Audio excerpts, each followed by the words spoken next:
we're really zeroing in on Manchester United, aren't we? All the transfer talk as we, head towards the summer. Yeah, there's always a lot swirling around United, but this summer feels particularly crucial. Totally. So we've waded through, well, a load of reports and analysis for you, plus the MEN, the Guardian, Yeah. the usual A suspect. good mix of sources, yeah. Exactly. And our mission for you, the learner, is basically to cut through all the noise, the speculation, and just pull out the key bits. Potential signings, money stuff, how the team might actually shape up. Without getting bogged down in every single rumor that pops up, we want the concrete stuff, the expert views. Precisely. So let's get into it. First name that seems to be everywhere right now, Matthias Cunha. CUNHA. Yeah, and what's interesting straight away is the report suggesting United are pretty confident here. Yeah, it's not just a passing mention, is it? Yeah. It sounds like they think they can get him, and crucially, he actually wants to come. Which is always a big hurdle cleared, that mutual interest. We've even seen pictures of his family outside Old Trafford, him looking around. Yeah, looking quite interested, apparently. And the big number here, what is it, 62.5 million? Yeah, that's the figure in his Wolves contract. And a release clause, well, it simplifies things, doesn't it? Takes the negotiation over the fee itself out of Wolves' hands, mostly. Mostly, yeah. Though United still need to figure out how to pay it, right? Lump sum, installments. MN mentioned they might try and spread it out. Makes sense, especially if they're planning other moves, too. You've got to manage the cash flow. And United clearly see him as someone, hitting his prime for that. What do they call it? The left 10 role. Yeah, basically an attacking midfielder, drifts in from the left, creates scores. They really struggled for goals last season, so you can see the appeal. Definitely. And imagine the lift for the fans, landing a signing like that relatively early. Plus, it sounds like Wolves sort of resigned to losing him. That's the impression. Nathan Salt mentioned that feeling, that it's kind of inevitable. And Cunha himself has said things like, Wolves gave him his joy back, but he wants that next step. So maybe not too much bad blood there, which helps. Hopefully. But we should remember Newcastle are apparently sniffing around, too. It's not a done deal. Good point. And the agent thing is interesting, representing other big names. Could mean, other conversations happening in the background. Always layers to these things. And it's funny, he only signed that Wolves deal back in February. Quick turnaround if he does move. Very quick. And wasn't Ruben Amorim, the manager they're linked with, also keen on Cunha for that number 10 spot? Exactly. Which suggests maybe some joined-up thinking. Whether it's Amorim or someone else, they seem to agree Cunha fits a need. Right. Let's talk output then. 16 goals, 31 games this season. That's pretty good, isn't it? It's very decent, yeah. About a goal every other game from that attacking midfield position. And apparently a lot from outside the box, too. Adds something different. So, tactically, how does he fit? With Bruno there, other attackers, does he start as the main number 10? That's the puzzle, isn't it? Maybe Cunha plays more advanced and Bruno drops a little deeper sometimes. Gives them options, flexibility, definitely adds competition. Okay, but what about these whispers you sometimes hear? Fan concerns about his attitude, temperament on the pitch, anything in that? Look, it gets mentioned, you see fan forums discussing it, moments of frustration, maybe. But then Nathan Salt also said he's popular in the Wolves dressing room. So a mixed picture. Yeah, talent's there, but attitude, temperament, club, the new manager, they'd need to be sure they can manage that side of things. It's always a factor. Okay, fair enough. Liam Delap. Delap, yeah. The Ipswich striker. Well, whole striker on loan at Ipswich, technically. Right. Reports say United hope to get him for £30 million. That's the release clause if Ipswich go down, which, let's be honest, looks almost certain. And Chelsea are apparently interested, too. Jason Wilcox, now at United, is meant to be a big fan, sees it as, like you said earlier, a no-brainer at that price. $30 million for a young English striker with Prem experience? You can see why they'd call it that in today's market. Potential sell-on value alone. Exactly, but then you get the skepticism, don't you? Yeah. Is he ready? Lead the line for United after one season in a struggling team. People immediately compare him to Højlund. Another young striker potential. But interestingly, Delap actually scored more league goals this season than Højlund did in his last season, and Højlund was in a better team. That's a great point, actually. It shows he can find the net even when chances are maybe harder to come by. Yeah, and his strengths are listed as, target man stuff, bringing others in, decent finisher, physical, competitive. Came through City's academy, knows Manchester, ticks a few boxes. Definitely, but then the counter-arguments. Is he really that dominant physically against top defenders? And the pressure. Being the main guy at United is different gravy. Huge pressure. Some fans are saying maybe he needs a stepping stone club first. Less spotlight. time to develop before that massive move. It's a valid debate. That jump is massive. Mental strength is as important as the physical side at that level. Maybe a club where he's the main man, but expectations are slightly lower first. Could be better for him long term. And then there's the under-21 Euros this summer. That could affect things too, couldn't it? Timing, maybe his value if he plays well or gets injured. Absolutely. Tournaments always throw a spanner in the works for transfers. Good performances attract more suitors. Injuries, derailed deals, logistics too, window timings, it all plays a part. Okay. Let's move on to Victor Osimhen. Now, this feels like a big one. Huge. Reports say United are really pushing, maybe even agreed personal terms. That's the rumor, yeah, which will be massive. But the hurdle is Napoli, right? Dealing with them. Always tricky, Napoli. His release clause for non-Italian clubs is supposedly around £63 million. But there's talk that might drop because of his contract situation. He's actually on loan at Galatasaray now, too. All right, forgot about the loan. £63 million. Still a lot, but maybe less than it once was. Rio Ferdinand thinks they desperately need someone like him, a proven scorer. You can understand why Rio says that, given their goal-scoring issues, but then you hear about his wages, described as ludicrous. How does that fit with United wanting to be more, sensible financially? Exactly. It seems a bit contradictory, doesn't it? Maybe Champions League qualification is key here. The money from that might make those wages slightly more palatable under the rules. Yeah, CL football must be vital for a deal like that. And here's a twist. Antonio Conte at Napoli apparently really wants Garnacho. Ooh, interesting. Conte likes Garnacho. Could that maybe grease the wheels for an Osimhen deal, a swap, part exchange? Potentially, yeah. Could make things interesting between the clubs. Definitely want to watch. For sure. Player swaps can sometimes unlock complicated deals. Okay, let's quickly run through some other names being mentioned, incomings and outgoings. Franco Mestantuono, River Plate kid, 17 years old. Yeah, attacking midfielder, getting compared to Foden. 38 million release clause. United apparently watching him, but so are other big clubs. A long-term prospect then. Yeah. And Xabi Simons at Leipzig. Simons, yeah. More established talent. Price tag around £68 million, apparently. Also on the radar, so they're looking at both youth and more proven quality in that area. Makes sense. Now, outgoings. This is where it gets really interesting.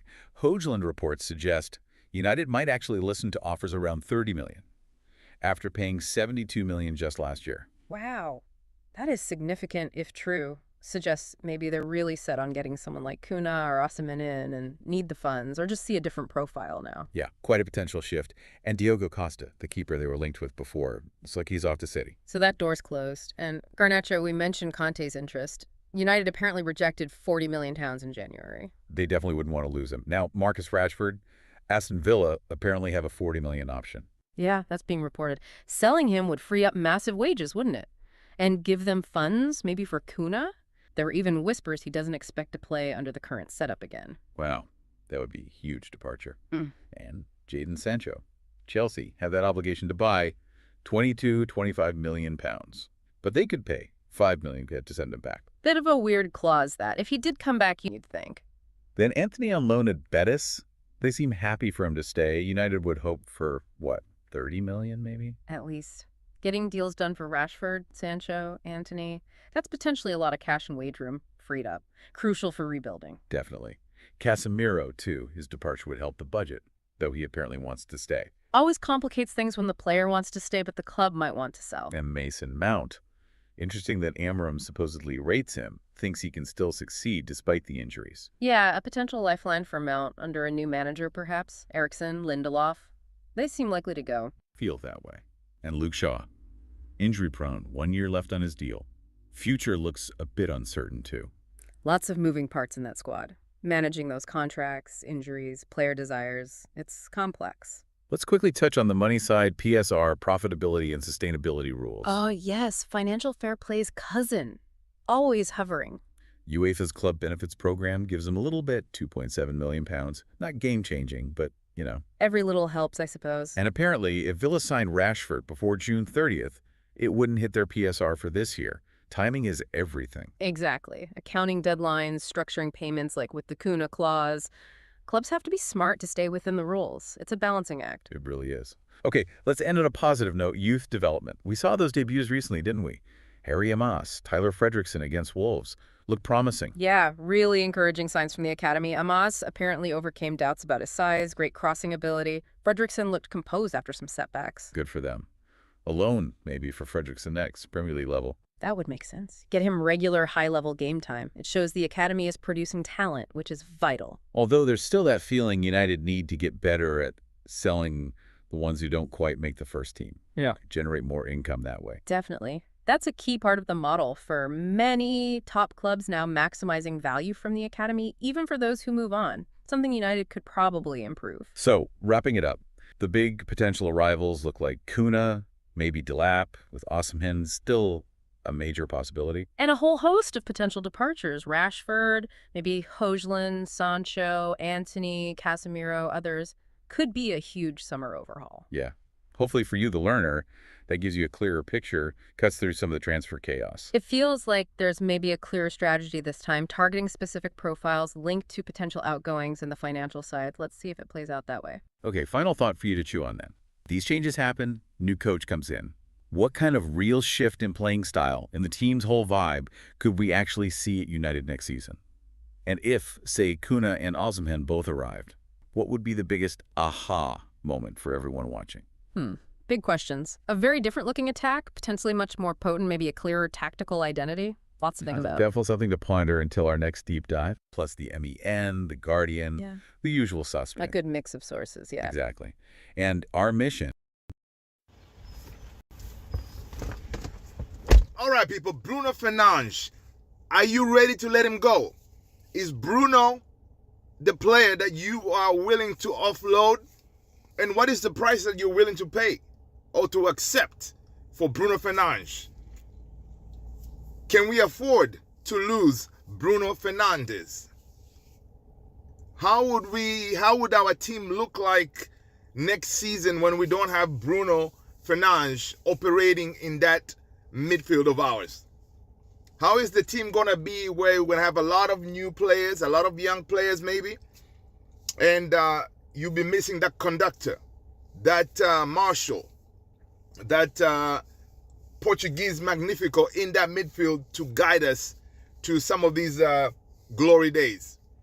Because listen, one thing I can say is Bruno Fernandes this season has single-handedly, I would say prevented us from going down. What do you think? Let me know.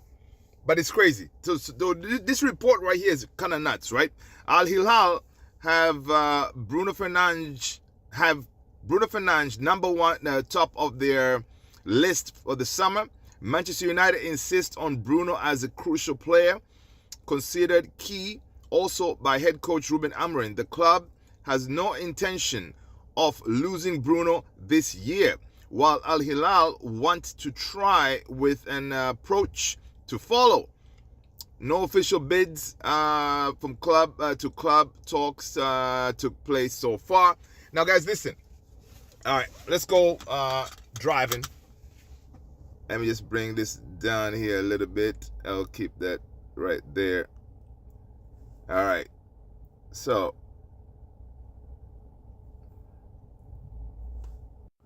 this report here said Bruno Fernandes' lawyer and agent met with the management of Al Hilal. The Saudi Pro League side want to sign him before the Club World Cup starts on June 14th. So basically, guys, if this deal, of course, we see reports that Man United have no intentions of letting him go. We could know very soon if this is a go or not. So right here, it said Man United have no intention of selling Bruno Fernandes this summer. He is one of the few players the club would not be open to selling. So we see this report here. Al Hilal have submitted an official 3-year offer to sign Bruno Fernandes. Al Hilal is ready to meet all the players' financial requirements. If a final agreement is reached with the player, Al Hilal will negotiate with Manchester United to purchase his contract. So the player and his agent were given 1 week deadline to respond to the club's offer for him. So Al Hilal looks, they're going to be offering this kind of numbers: 100 million, Do you take 100 million for Bruno Fernandes? What do you do, people? What do you do? I mean, dude, Bruno is one of those non-negotiable kind of thing, right? But we got to think about it this way. All right? Manchester United has been, they've been known to make these mistakes where we keep players past their sell-by date kind of thing, right? Because Bruno right now is going to be turning, what, 31? Yes, we need him, 100%.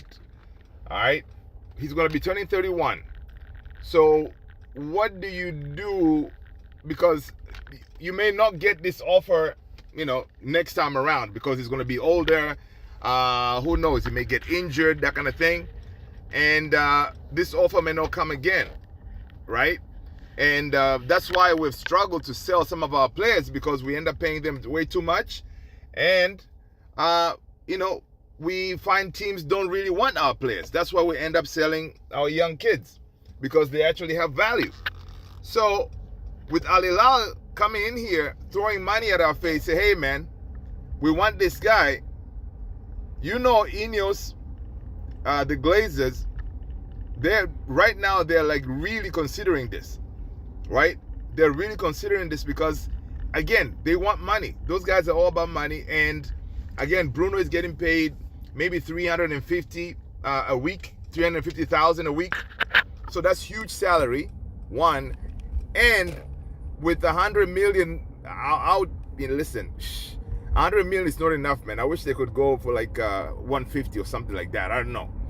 But what I'm saying is this. If they decide to keep him, they're risking repeating the same mistakes of the past, where you're going to have to let Bruno go for free at one point. Because, you know, as he's getting older, he's not going to be able to maybe keep performing at the highest level. Can we guarantee Bruno that we could win the Premier League in the next, 3 years? I don't know. Right now, everything is in the air, right? Because we're rebuilding our team. Yes, we're very heavily dependent on Bruno right now because we don't have creative players like that. So whenever Bruno is not on the game playing, we notice it big time, right? Which is, you know, again, it's not a good look, because you need to have maybe 2 Brunos or something. That way, if Bruno is not playing, you have somebody else who can do the job just as effective. So we do have a lot to consider here. You know, he definitely has huge value. He's our captain. He loves the club, and he's not going to be the guy to be motivated by money. I don't think so, right? Again, I don't think he's in a situation now, or a position where he would be, you know, ready to go to the Saudi league, right? I'm sure he would rather stay at United and try to compete for things. But again, these offers, the way they come, you know, it may be tough to come again next time around. But the Saudis have always been wanting Bruno. The last time, before we gave him this new contract, Bruno had offers last summer, I think. He had offers from the Saudis. So this is the second time they're coming around to try to get him, right? I don't remember if it's the same team, but they have always wanted Bruno Fernandes. Fabrizio Romano has confirmed this and stuff like that. So, I mean, it's one of those. So what is the maximum amount that you guys will be willing to let Bruno go? All right? Drop it in the chat, man. What is your number? Because, guys, we got to say this. Oh, if you think about it, every player has a price, right? We cannot sit here and say, oh, be like, you know, no price in the world will allow him to go. But not really, because we do need money. All right, we do need money. So what do you do? It's crazy, man, right? And of course, right now you sell Bruno, you'll be killing Ruben Amorim's plans, because Bruno is that coach on the field, right? That's what he does. He coaches these players on the field because Bruno knows the system. So he's not only like the captain, you know, Portuguese Magnifico, but he's also like the coach on the field, you know, directing traffic, you know, telling players where you need to be and all this stuff. And also, in a terrible season that we've had, this guy has been on fire, all right, when it comes to stats. So, again, he offers so much, but what is the price, though, that we're willing to forego to say, you know what, whatever it is, we'll keep him? It's crazy. Let me know, man. Of course, I am Bruno in, man. He's my Portuguese Magnifico. I want him to stay. And if he goes, would I be gutted? Yes. But I kind of would understand age, money. You know, we're trying to rebuild the team, and all the money we can get, we can use that to rebuild the team. But when you lose a player like Bruno, who do you bring to replace him? Right? Because this guy, he's not a player that you can easily go and say, oh, you're going to buy someone who's going to give you the numbers that Bruno gives you. On field and off field, everything, like a true leader. So it's very tricky, people. It is very, very, very tricky. So yeah, would you take 100 million for Bruno and you say thank you so much for your service, and then we move on? Wow. I don't know. Let me know, people. Smash a like, hit the follow, hit the subscribe. Talk to you in the next one. Peace. Andre Onana, the worst goalkeeper we've ever had. Just think about this for a second. Taibbi, Timmy Howard. You guys let me know if you think he's the worst goalkeeper. And can we get any worse? Because now people are calling for him to obviously get rid of, which makes sense. But we need like close to 30-something million. That way we don't get affected by the whole PSR situation, right? So, who can give us that money? Right? Bruno Fernandes. Listen, I don't know what to say about this guy this season. He is right now even 16 goals, 16 assists. Where would we be without our Portuguese Magnifico? You guys let me know, man. This guy has been amazing. Terrible season, but this guy, he has done his job. Now I know we had we were devastated by that equalizer for Lyon in that last minute. But guys, Man United are still the only unbeaten team remaining in the UEFA European League and as well as the Champions League. So we do have something to hold on to, man. You know, we're doing our thing, all right? You see those teams down there? We are still unbeaten. And yesterday we were this close from winning that game. But Onana had to do what Onana does. All right, guys, listen. This kid here. There's a reason why Real Madrid wanted to get him. There's a reason why Real Madrid called him the Kylian Mbappe of defense. Right? This guy is clean. The way he's handling the ball. I'm getting those vibes as a young Rio Ferdinand. You guys let me know if you agree. But check this out. At 19 years old, 4 months and 28 days, Lenny Yoro becomes the youngest ever defender to score for Manchester United in a European competition. Listen, if there's my man of the match yesterday was this guy, 100%. You guys let me know if you agree or you do not agree. And if you do not, you are a disgrace. So look, Ruben Amorim was asked, why didn't you start Xerxes? In my predicted lineup, guys, I actually had Xerxes starting. Ruben Amorim said this on why he didn't start. They said, listen, sometimes the most important players are those that are coming inside during the game. He did his job. Super sub right there, right? It gave me some vibes of, remember back those days, Ole Gunnar Solskjaer? That's what he did. He was there in that team specifically for being brought into situations where we needed a goal. Ole Gunnar Solskjaer will come in and give us a goal. Super sub. I like it. And honestly, I agree with this comment right here. There's something about this, the blue kit, right? Whenever Xerxes, he puts on this blue kit, he usually does a job for us, right? He gives us that celebration of his. May he continue doing what he does, man. And listen, this is a good story because from being booed to coming back strong and delivering, we're finally seeing what this guy can do, his worth to the team, right? So that means Xerxes is not going anywhere in the summer. I think he has a place, he has a role to play in this team. See, Bruno Fernandes with this goal, but listen, before Bruno got the ball, it was our one and only Kobbie Mainoo. Kobbie Mainoo did his cameo appearance and he got the ball to Bruno, and Bruno did this amazing cross, and Listen, Xerxes didn't have to do much, man. He just needed to put the ball in the back of the net. That's what he did. This was beautiful interplay here by our boys. And Kobe Mano looks good, man. He looks stronger. He bulked up. So, hey, may he continue to stay fit because we gonna need him for sure as we get in the running of these games coming up. Okay, guys. Okay. Rasmus Højlund. I know. Everybody's talking about him. He's not the guy. He's not the one to lead the line for us. Yeah, but I like seeing this, that Italian clubs started calling this month to understand the situation of Rasmus Højlund. And they had some feedback on the possibility of Højlund leaving Manchester United. Listen, if he leaves, okay, well and good. That way we can bring in someone else who can give us at least 20 goals. And listen, let me know, is that Delap for you or Osimhen? All right? You know, there's a debate going on right now. I want Osimhen guaranteed, all right? Because he comes in ready to go, right? You don't need to coach him. You drop him in that box, he will give us goals, at least 20 guaranteed.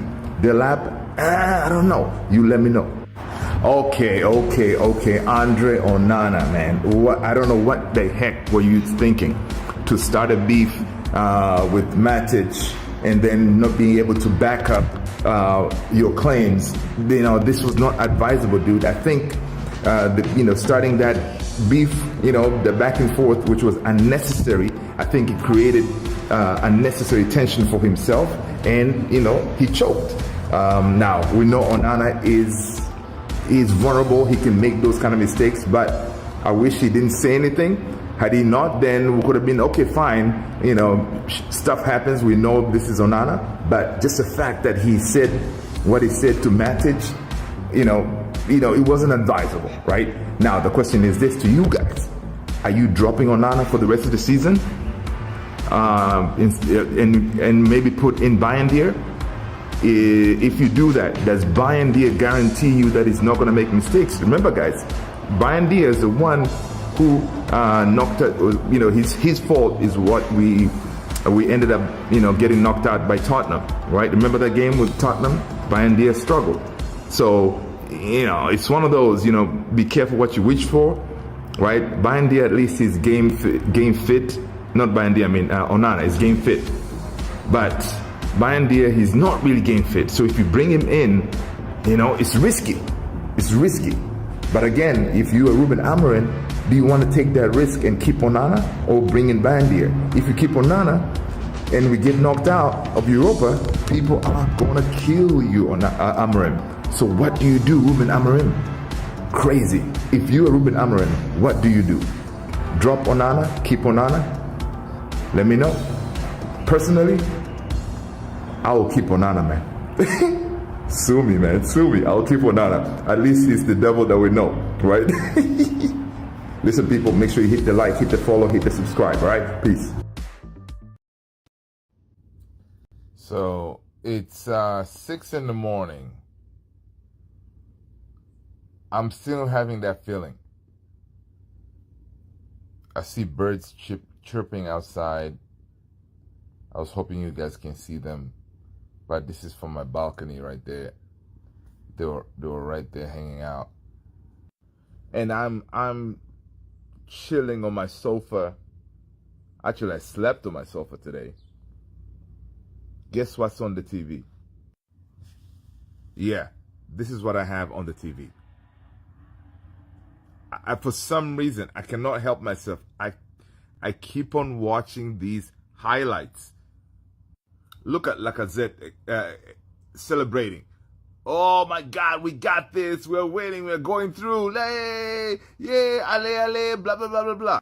Not knowing what is about to happen. Lacazette and them, they were about to experience the comeback of the ages. Listen, man, don't judge my face. I just woke up. But listen, I cannot stop thinking about this, the night that we've had, coming back and being, right now I'm feeling so grateful on this Easter weekend that Man United. Okay, of course, I'm grateful for my family. The house is quiet. My wife and son, they're asleep. And I wake up with a smile on my face, knowing that United, we are still in it, baby. We're still in it. The season is not over, people. It is not over. Gosh. Back to this game. Look at Casemiro. He was a legend, man. Casemiro showed us why we need his experience. And then Bruno, our Portuguese Magnifico, steps up. Look at these kids right here. Bruno breathes. He's like, you know what? Today's not the day. I'm going to make this happen. Bang! Just like that. He gets the ball. We are going, we are fighting, we are doing this today. Once again, look at that. Bang! So look, the question is, without Bruno, Casemiro, and Maguire, where would we be today on this Easter Sunday? It reminds me, we need experience in our team. We need experience, right? I know we're trying to bring the young folks on for the future, but we need experience. Those guys believed in not giving up, right? Look at Maguire. Look at Maguire leading the... Look at Lyon fans. Shirts off and all. They knew they had it. They knew they had it. But they don't know this is Old Trafford. It's a theater of dreams for a reason. It's a theater of dreams for a reason, people. Look at this, man. This guy. This guy. Look at this kid. This is what it means. The kid was crying. It is over. I cannot believe it. We are losing this. We are losing. But kid, you gotta remember, this is the theater of dreams. Do you think that kid is ever going to forget this experience that he endured during this game? From feeling that it's the end of the world to what he's about to experience? Bruno driving with the ball. He goes.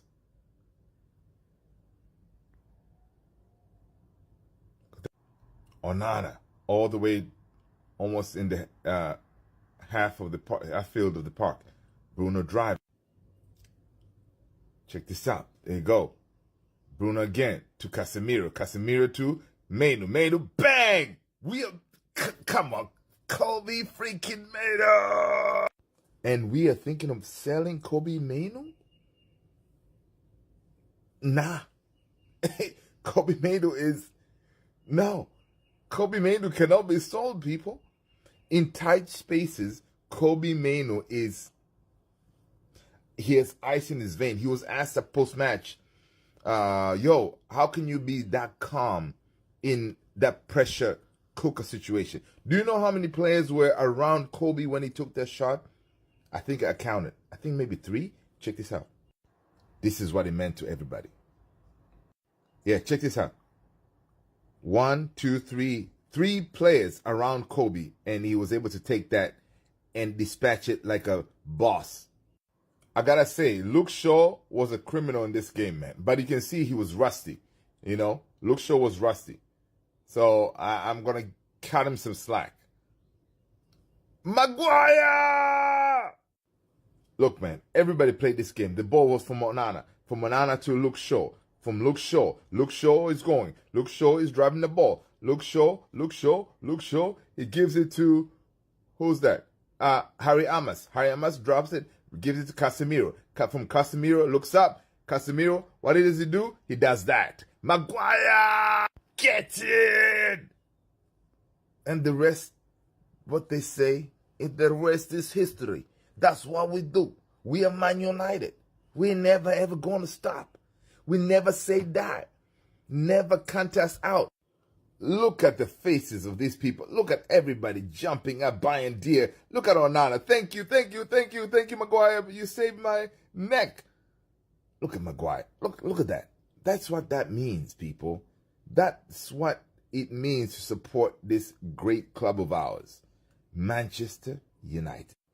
Lyon players couldn't believe. Are we going to see the kid again? Look at that kid. The kid is back. He's smiling. He's like, I cannot believe it.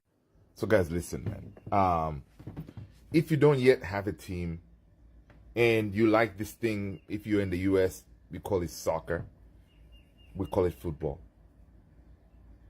You're not going to go wrong with Manchester United.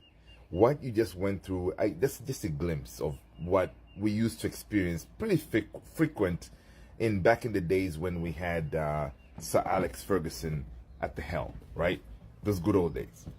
All right, let's go to my balcony. You hear the birds chirping and stuff. Early morning. Look, there's a bee right there. Bee, don't come to me, man. It's not going to be pretty. Yeah, there's another bee right there. Now there are 3 bees. I think I should go back inside, but yeah, man. Yeah, it happened. It happened.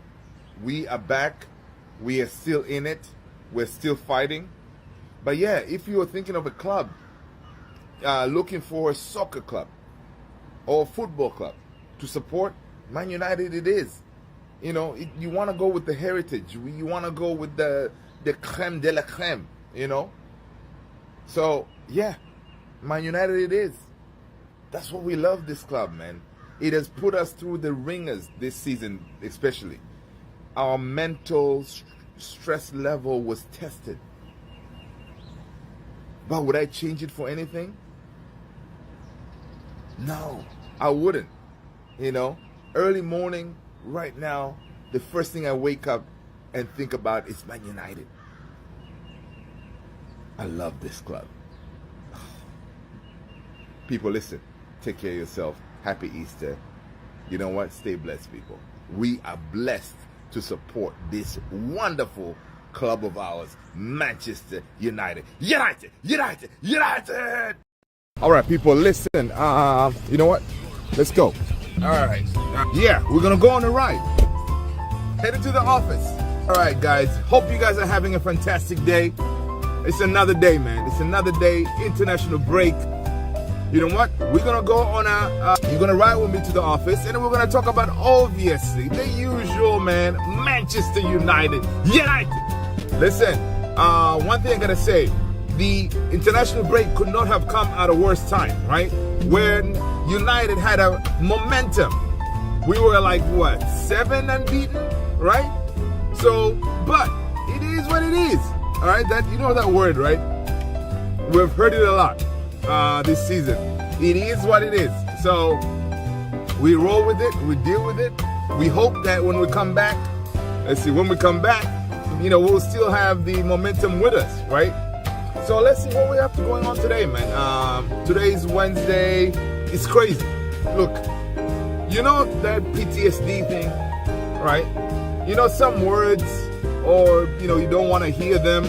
When you hear them, you cringe.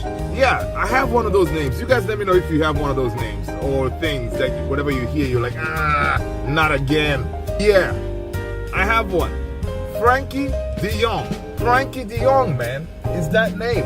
Remember that one summer where we chased this guy for the longest, pretty much the whole summer, and all the reporters and their mother, they were like, yeah, man, he's going to go to United. The deal, you know, could definitely be finalized any moment now, right? You remember that? Yeah, man, and I'm telling you. So for me, Frankie de Jong, I do not want to hear that name. Guess what? Apparently we're back on this Frankie de Jong thing again. There's some reports that are saying that United could be in for Frankie de Jong. But again, last time we made a mistake. And of course, Frankie de Jong was a Erik ten Hag player, right? He was definitely an Erik ten Hag player. Now, I don't know if, obviously, we need a midfielder, right? Because we're going to be losing Christian Eriksen in the summer, right? So if we're losing Christian Eriksen, obviously we need to replace him. And we do need another 6/8. Yeah, Frankie de Jong is, you know, one of the best in the business, all right? And obviously, if we have him in that midfield, it will definitely increase our profile in that midfield for sure, right? And ever since he came back from injury, you know, for Barcelona, he has been playing well, right? So that is neither here nor there. But it's just that, this guy had shown us that he does not want to leave Barcelona. He said his wife and family, they're happy there, right? He said he didn't want to leave. He wanted to stay. Why are we seeing these reports again that we're back for him again? Come on, man. Frankie de Jong again, right? I mean, this guy, last time we made a mistake when United apparently went and spoke with Barcelona, and of course Barcelona by then they needed the money, right? So the deal was not an issue, but they didn't agree terms with the player. See, the way this thing works is when you're trying to sign a player, you need to agree personal terms, right? So once you agree personal terms, and then if that's not a problem, then you go talk to the team, agree the numbers, and then boom, things can happen. Right? Let's see. Let me change this. I don't know I did that. Let me do this. Right? So things can happen. So, hey, did United not do that? So Frankie de Jong was like, no, I'm not leaving. And at that time, Frankie de Jong was owed money, salary by Barca. So he was not willing, of course, to forgo his salary to come to United. Right? And of course, I don't blame him. Right? I don't blame him. Again, yeah, it was Ten Hag boy. They were together at Ajax. But this is a different regime, man. This is Ruben Amorim's show. So I don't know if this story is true, but from what we see in the reports, it looks like we are back for him. So that's interesting. All right. What else we got going on? Yeah, we see reports of your boy Jadon Sancho. Right. One thing we like to hear is Manchester United. They have clearly stated that they do not want Jadon Sancho back. I'm sure you guys agree, right? Come on. There's no way you want Jadon Sancho back. Please, drop in the comments. Let me know, do you want Jadon Sancho back or not? All right? You cannot want Jadon Sancho back. He's a disgrace, right? Whenever he left, when he went to Dortmund, he kissed the badge. When he went to Chelsea, again, he was saying some weird stuff, showing that he's happy that, he's back in London town, right? He was performing better. But of course now Chelsea, they're seeing like that Jadon Sancho is a dud. And now they want to send him back. Come on, Chelsea. You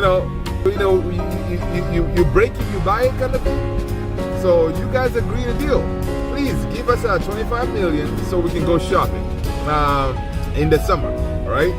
But Chelsea, it looks like they are like, this is not what we signed up for, all right? So Chelsea now, they're trying to, oh man, this son. Chelsea now, they're trying to obviously find a loophole and see if they can send the guy back.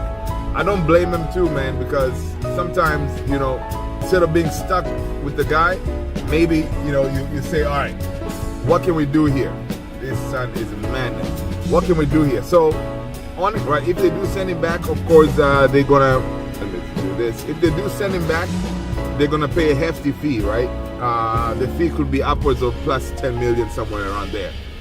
Now, of course, we are, our money situation, right? So with our money situation, obviously, we are gonna take the money, all right?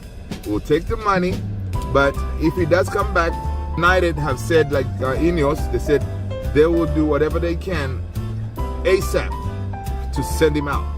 All right? I don't know if it's going to be another loan, but they're going to do their part and send him away. So we shall see. But honestly, I just don't want to do another loan for the guy, man. When he left, we were like, yeah, man, we're done with him. Finally. Now he's right back. So, yeah. Ineos got the work cut out for. And obviously, like right now, if he comes back, right, if we do send him out on loan again, then we're gonna have to do one of those moves, right, to pay a portion of his salary, right, which will be, because unless he goes back to Dortmund, we may end up paying, like, I don't know, 80% of his salary, because he's one of those players who gets paid close to 300K a week. So that's a lot of money. A lot of teams cannot afford that. So yeah, so we're back another summer with the Jadon Sancho issue, which we thought that we were kind of washed our hands from it. We're good to go. Yeah, man. It's not a good look. So hopefully we get him out. Let's see what else we got going on. Obviously, in the summer, we're going to be looking for a striker, right? Priority positions. You guys let me know in the chat, what are your priority positions this summer, right? Obviously, according to reports, number one on the list is striker. Number two is number 10s, right? We need ideally at least 2 number 10s, right? And then, of course, we need a midfielder. Maybe we need another center back, right? Because we're going to be losing Lindelof. We're going to be losing Lindelof and Johnny Evans. So we're losing 2, so we need to sign another center back. And then, of course, goalkeeper. Now, goalkeeper position, Andre Onana, there was a report yesterday. He said, listen, he is not worried about all these stories that he sees that United is looking at his replacement, right? He's not worried about that. He likes the relationship he has with Ruben Amorim, so he's not worried at all. And he's just going to work on his game and work to bring the team back to basically where we need to be, where we are winning games week in, week out. Yeah, so, and honestly, I don't think, if you think about it, I don't see Onana leaving in the summer. Because again, we just signed him not too long ago. Right now, if we do send him out, we will need to get, I think, 35 million, if I'm not mistaken, for him. And close to 35 million, I don't know who's going to come and actually give us that money, right? It's quite a bit of money. I don't see anybody giving us. So I do see Onana staying another season at least. Maybe the next summer we can look for a way to offload him. Because I would think definitely with most of the managers when they come on board, like Pep Guardiola, Jurgen Klopp, when they came in, they always want to get their own goalkeeper. And Onana is really not Amorim's goalkeeper, right? He's not Amorim's goalkeeper, so it's going to be interesting. Obviously, he would want to get his own goalkeeper, right? So we shall see.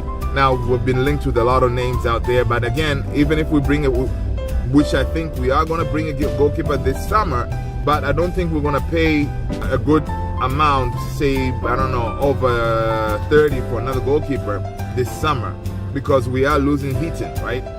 So we need 3 goalkeepers at least. So we're losing Heaton, so we're going to have to replace him. I'm thinking we're going to replace him with another young talent, just like the way we've been doing with the youth, right? Heaven, DeLeon, Cheeto. I think we're gonna get one of those type of goalkeepers, right? Talent that can come in and in a few years maybe dislodge Onana, all right, as a number 1. So we may do that kind of route. So that's what I'm thinking we're gonna end up doing as far as the goalkeeping aspect of it. Striker, listen, Rasmus has been catching a lot of flack for obvious reasons, right? He hasn't been doing his job, like Roy Keane would say, just do your job, right? Just do your job, put the ball in the back of the net. So Rasmus has struggled. Obviously, guys, listen, I don't blame Rasmus, man, because he, again, when we signed him, we didn't sign him as the finished product. We did not sign him as the guy who's going to be leading the line for us. We did not sign him as the guy who's going to give us 20 plus goals, right? We signed him as a potential. He was supposed to be working under a seasoned striker. In that summer, we were linked with Harry Kane. So had we gotten the likes of Harry Kane, then he would have had someone to learn from. So that is something, yeah, we can blame him because we paid, 70 million for him, which is, a proper money. But again, we knew what we signed. We didn't sign the finished product, so we gotta cut him some slack. I would say, listen, keep Rasmus, but still we gotta sign a proven goal scorer. That way we can help Rasmus with his development, right? Because I think definitely he has the qualities. His finishing is pretty good if he's put in situations that he can run with the ball, just like the last goal he scored, right? It was a nice taken goal.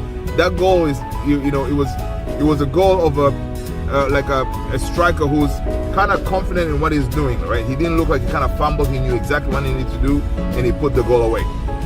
So he has that. And all the goals that he scored, he has scored some nice goals, right?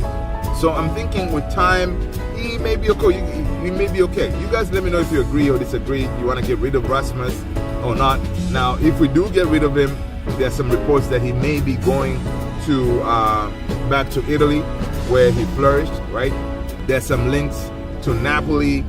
There's some links to Juve. I saw a report yesterday from Alex Crook from TalkSport. He was saying, yeah, Rasmus could be that one player who may leave in the summer, and destination could be Italy, right?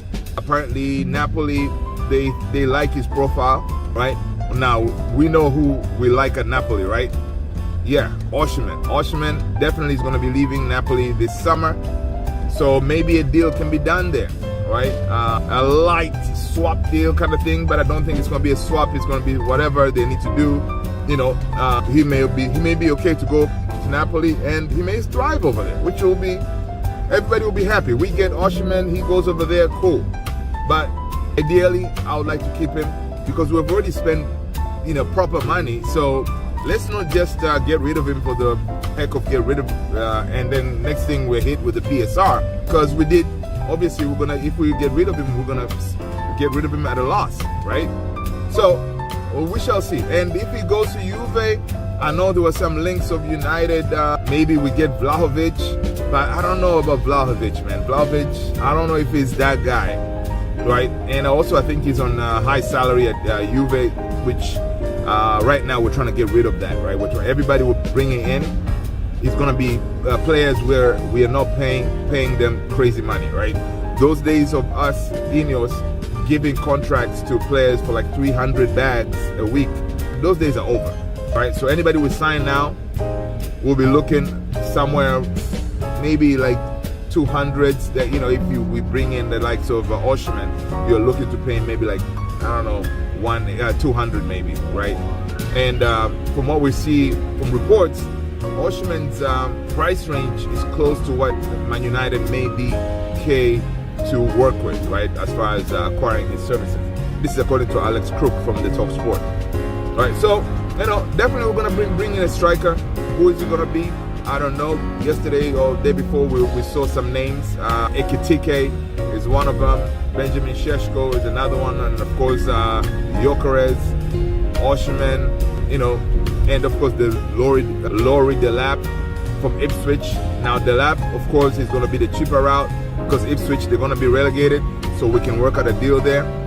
But again, with Delap, it's one of those like, okay, if we're going to bring somebody in, he has to be one of those like, 20 goal plus striker, a proper striker, where a striker where once they're in that box, even if, for example, Dalot sends a crazy pass, he can anticipate, okay, because I'm experienced, this ball may drop here, so I'm going to position myself this way. Boom, you know, that kind of thing. All right, so we need one of those guys. So Delap is still like another work in progress. To me, Delap is like Delap could be another Rasmus, maybe a little bit better than Rasmus as far as in front of goal. But again, it's another potential. I don't want a potential right now. I want a proven, all right, and I'm sure you guys would agree, a proven striker where you know that they're gonna do the business, right? So we'll see what happens there. But yeah, definitely a striker. And then of course the others like Šeško, Benjamin Šeško, to me, I don't know. You know, he's not really scoring goals for fun right now. He's young. You know, he is scoring some goals, but I don't know. Ekitike, this season here that we're finishing, is kind of the season, his breakout season kind of thing. Tall striker, good on the ball, good finisher. This season, I think he has scored like 10 plus goals or something like that. So interesting profile of a striker.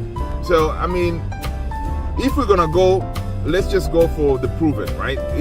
Let's just go for Gyökeres if we can. Gyökeres has worked with Amorim, so you know from the get-go, he will know exactly what he needs to do. He will know what how Amorim likes to play. So less issues there, right? Osimhen, again, that's another one who we say, okay, man, this guy, he's gonna be a problem for a lot of defenders, right? Because honestly, the Premier League, no joke, right? We need a striker who will strike fear, right? Knowing that they have to deal with him. And I think, in my opinion, Osimhen is that guy, right? He is going to elbow you. He's going to be good in the air. He's going to be a problem. So we need that kind of profile. That will be nice for us. I mean, right? So, but do we have the money to get the likes of Oshman or Gyökeres? It's going to be tough. And do we have anything important to offer them, like Champions League football? Because that will be a crucial selling point for us, really, when it comes to luring some of these players, right? Can we offer Champions League ball? So that's why it's also very important for us to win this thing, Europa, and get to Champions League football. One, we're going to get almost close to 100 million if you qualify Champions League, right? So that, and when you win the Europa, you get close to 100 million, which we could definitely use, right? So we hope we do that. I think I saw a report that we have a 20% chance of winning Europa. Now, we are second, right? We're favorites. Number one favorite to win Europa? Yeah, Athletic Bilbao, the Inaki brothers in them. You know, those guys, which I just don't want to face them. But those guys, they actually, from the report I saw, they have like a 25% chance of winning Europa, right? Now, guess what? We beat Lyon in those two legs. We will be facing Athletic Bilbao. So, again, it's going to be interesting. So, yeah, so there's a lot of things that are kind of pointing to what we need to do in the summer.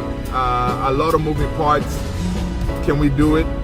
Can we really get our affairs in order and actually back Ruben Amorim? Because, listen, at this point, Ineos cannot afford, first of all, to sack Amorim, right? Amorim is their guy, all right? Sir Jim did clearly, say it out there like, listen, he likes the guy, he likes what he's doing, he knows exactly what he needs to do to build this team and get it back to where it needs to be.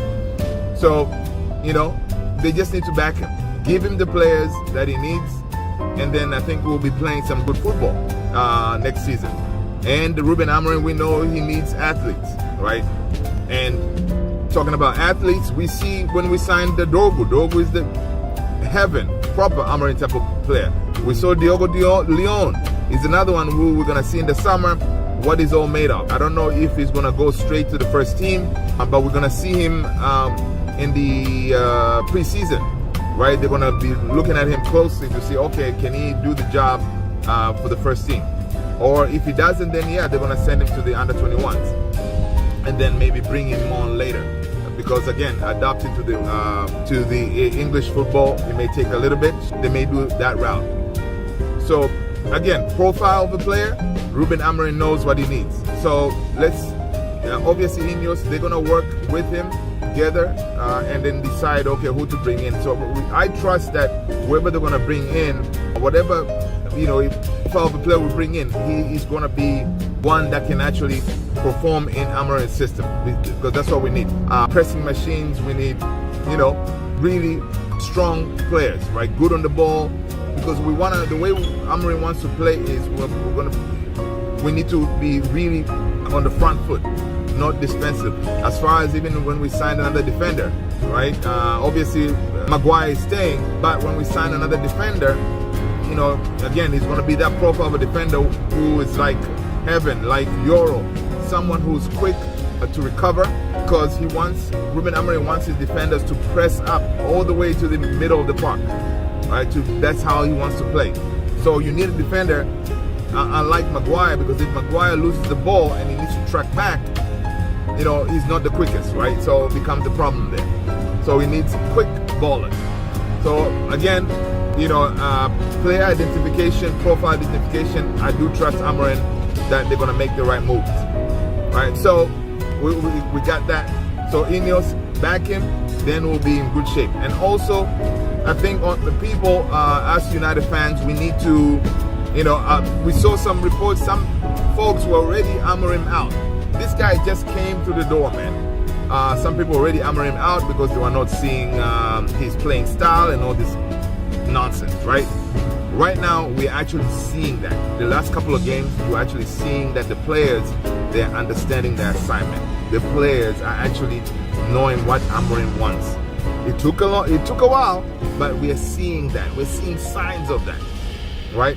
So I don't want to say it, but I'm gonna say it, right? Trust the process. So, that's something that we're gonna have to deal with, right? But again, Amorim was brought in by Ineos in a crazy move in the middle of the season to take over from Ten Hag, which was not the right thing to do, obviously. Ruben Amorim did want to come in after the summer, whereas he would have finished the season in Sporting, obviously maybe win another title, because he was at a really nice spot over there at Sporting when we went and gave him an ultimatum. It's now or never. And the guy will say, you know what, he couldn't afford to let go of this opportunity, right, to coach a team as big as United. So he couldn't afford that, so he took the job. So he took a job knowing that it's gonna be something that is not gonna be easy, right? He knew that it was gonna be difficult, but he did acknowledge that he did not know it's gonna be this difficult of a job, right? A couple of interviews, man. Ruben Amorim has been doing a whole bunch of interviews. He did say like, yo, I didn't know, if somebody had told me I would go, I don't know how many games, like 5. How many games did we go without winning? If someone had told him that he would go that many games without winning, he would not have believed you, because he's used to be winning at Sporting, right? Yeah, you're going to lose a couple of games here and there, but going that many games without a win, that was a learning experience for him, right?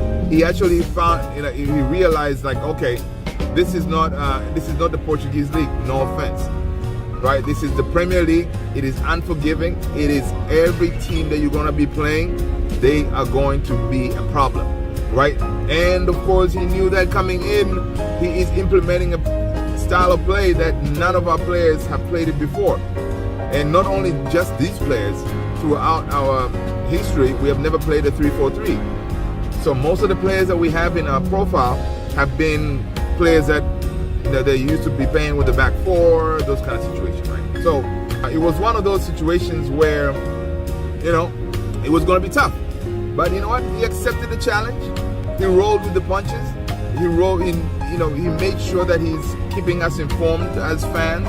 The man is good on press conferences. He kept us informed, and he basically made sure that he did not lose the fans, right? Because from the get-go, from day one, he believes on that the 13th man, whatever, the 12th man, quote unquote, right? The fans. The fans are that your secret weapon in order for you to win titles, to push the players on. You need the fans on your side.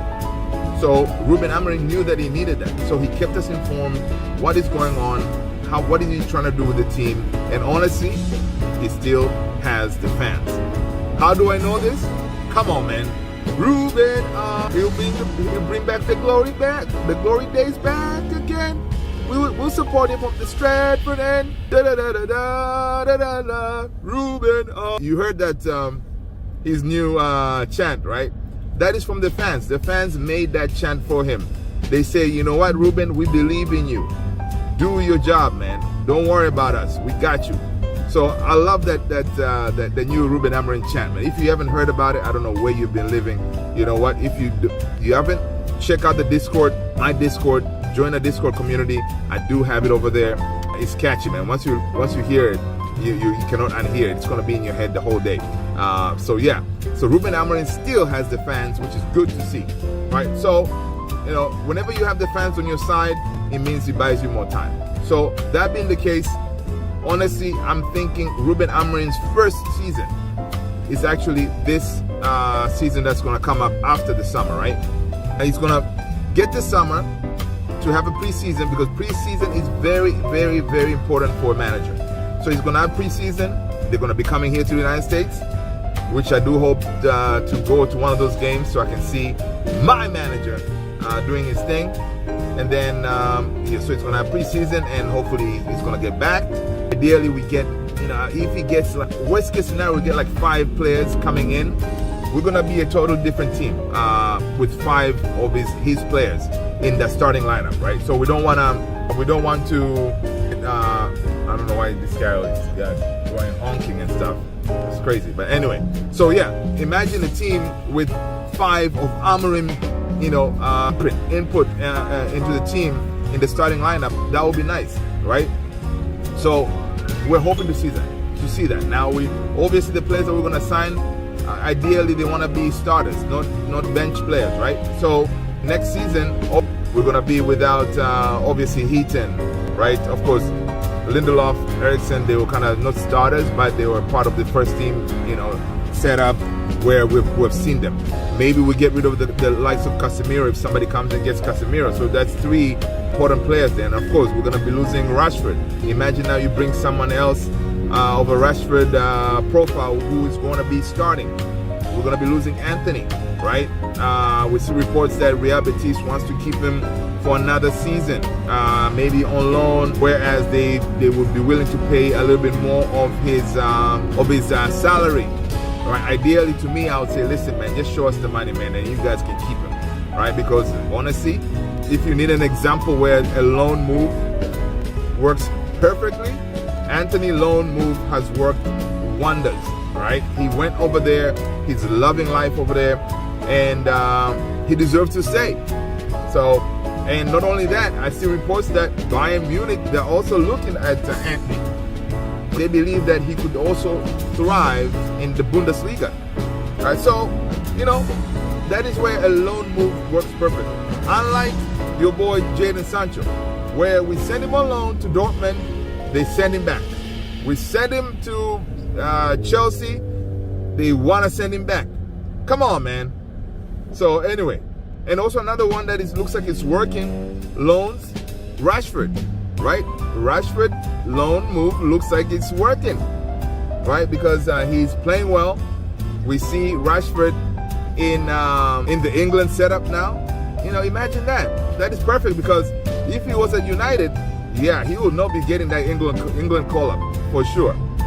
So big up to Rashi, and being called up for England again, more notches in his belt to say, you know what, someone come and get me. I still got the goods. I still can deliver. So again, we shall see. So those are important players that we're going to be. We could be offloading in the summer. Now we replace those. Come on, man. We'll be in good shape. One player I hope we get as far as the number 10s, Matthias CUNHA, man, from Wolves.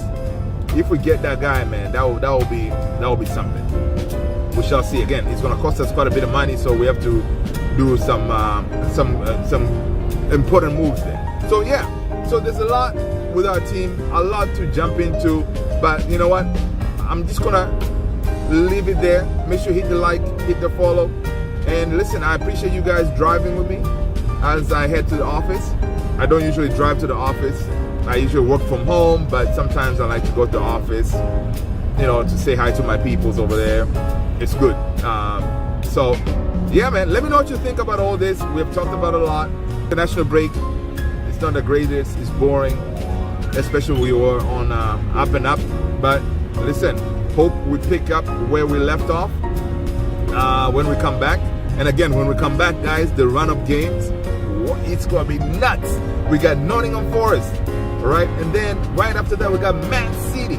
Right after that, we got Newcastle, right? I mean, and then we got Lyon again. It's going to be mad. So if we want to see where we are at, it is going to be in those run-up games, right? We're going to see what these boys are made of. And on a positive note, yesterday, Aiden Heaven, he did put out a post on his IG saying, listen, he appreciates all the love that he's been seeing. He's recovering fast. So hopefully we get more of an official statement from United saying on his prognosis. Hopefully it's not too bad. Right? And listen, the kid is incredible. Hope that he gets back soon, because I see him playing quite a few games for us, especially now that we don't have Licha as that left center back, right? Left-footed center back, right? We need that profile of a player, which we don't have. So Heaven does fill that slot perfectly. And we did see him and Drogu work perfectly together, both left-footed on that left-hand side. It's important to have those guys. But anyway, guys, I'm going to leave it here. Again, let me know what you think. Hit the like, hit the subscribe, hit the notification bell. I will see you all on the next one. You know what? You guys are legends. Thank you so much for supporting the channel. Peace!